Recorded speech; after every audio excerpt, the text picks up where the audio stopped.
Man. And so like, you're approaching, you have that junior year epiphany and you're like, okay, what am I going to do?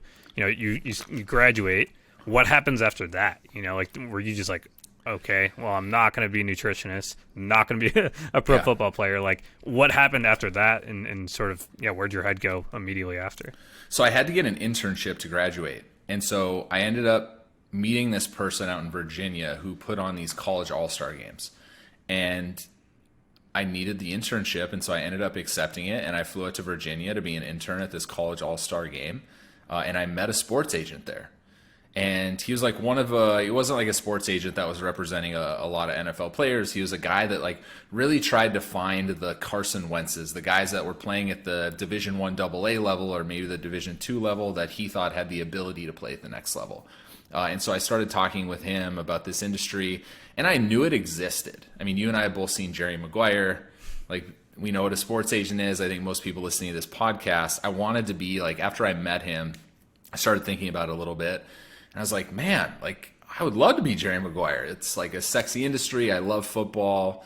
I want to be around the game. I enjoy helping players. And so after I met him, I ended up going to graduate school in New York, and he was based on in New Jersey. And so he gave me an internship while I was going to graduate school. And so for the next year and a half, that's literally all I did. Like, I consumed every single book that Drew Rosenhaus, Lee Steinberg, like all these guys put out. David Falk, who was Michael Jordan's agent. I basically just consumed everything that I could for the next year and a half to just learn about this industry. And I kind of set myself up for a pretty good job as a sports agent after I moved out of New York City and moved to Las Vegas. And we were working with a lot of like NFL and Heisman Trophy winners and Hall of Famers, and it was great. And so I went, from undergrad to graduate into the sports agency world. It was a massive, like, it happened really quickly, but it felt right. Like, it felt right that I was finally leaving North Dakota for the first time in my life, going to New York City. My sister was already out there, and then trying to work as a sports agent. Man, but like, you make it sound so easy, right? Like, there's so many people that just want to be a sports agent, right? Like, they graduate college, and maybe their entire time in college they were already reading all those books, and they're already thinking about being a sports agent. Like, what do you think sort of set yourself apart there, or like, just helped you break into the space? Because I know it's like you make it sound way easier than it actually is to break in to be a sports agent, because I imagine it is quite competitive. Yeah.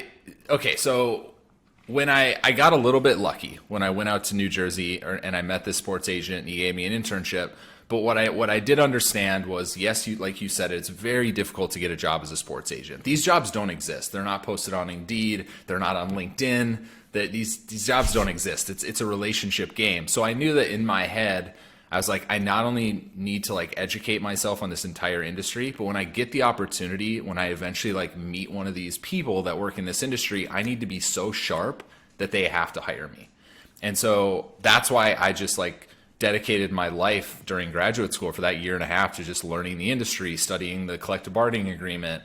And then when I initially got that opportunity, and so I traveled out to Las Vegas, I was interviewing for different roles. I actually got, job offers to different like PR firms in LA, and I would drive back and forth from Las Vegas to LA. And what I wanted to do is I laminated my resume. I don't even know if people use resumes anymore.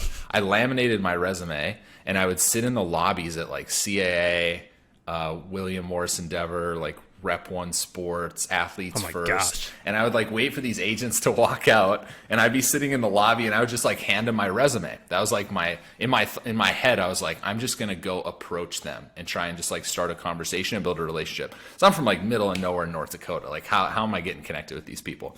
Yep. And so they wouldn't answer my emails, and so after a while, I was just like, screw it. I'm going to go drive from Las Vegas. I'm going to stay in LA. I'm going to do this like once every couple weeks, and I'm just going to show up at their offices.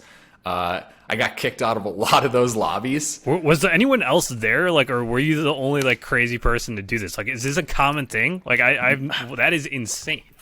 No, I was the only one. I would always talk to the secretary. They'd ask if I had a meeting. I would say no, and then I eventually got smart enough to be like, yeah, I have a meeting with Todd France today at 1:00, and they'd be like, yeah, Todd doesn't have you on his calendar.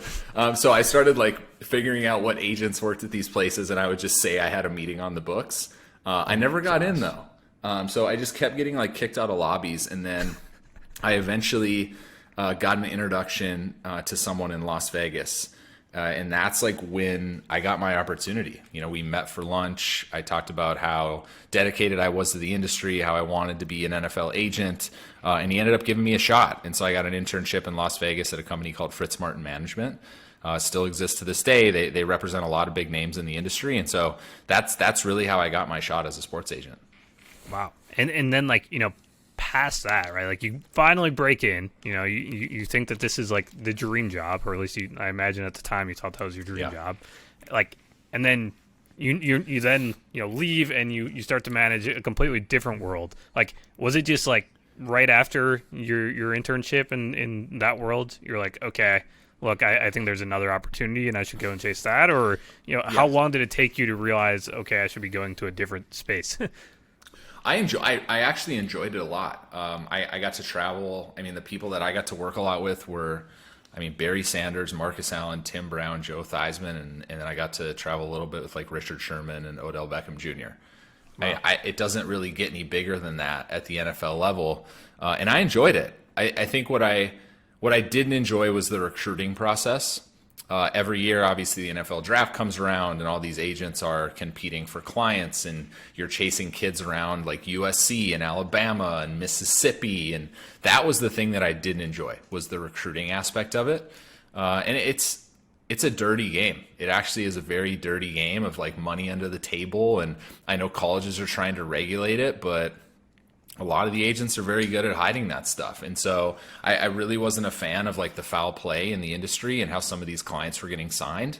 Those are stories for another time. But outside of that, I really enjoyed the industry, but I then, started searching around on the internet. And let's back up to one other thing. What I really learned at that job was how to cold call. And this is like a lost art, I think. And actually, you don't really cold call anymore because nobody has phones. But my job was basically cold email, which is a little different because anyone can kind of just copy and paste. It's a lot more difficult to be like, okay, let me call this brand. Let me try and just have a conversation with this person out of thin air.